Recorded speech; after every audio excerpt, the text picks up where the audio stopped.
দিনকাল আমার যেমনে যাচ্ছে এমনি কি সারা জীবন চলে যাইবো আমার? ভবিষ্যৎ নিয়ে তো আমার কোনো চিন্তাই হইতাছে না। কত ভালো দিন যাইতাছে আমার, হ্যাঁ? এটা তো হইব না।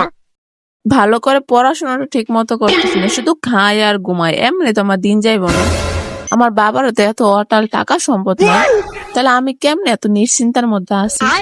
আমার সাথের গুলা পড়াশোনা শেষ করে চাকরি নিয়ে ব্যস্ত, আর আমি এদিকে সারাদিন খাই আর ঘুমাই, মোবাইল নিয়ে ব্যস্ত থাকি।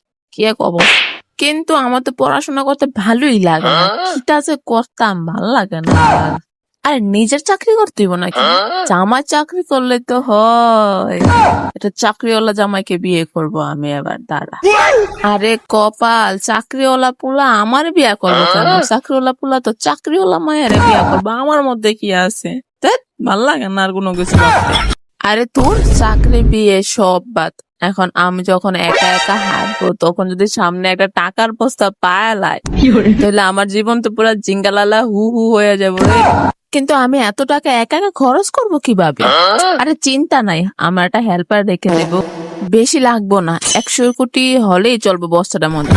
কিন্তু 100 কোটির মধ্যে কয়টা সৈন্য লাগে যাই না তো। 1, 2, কয়টা লাগে সৈন্য?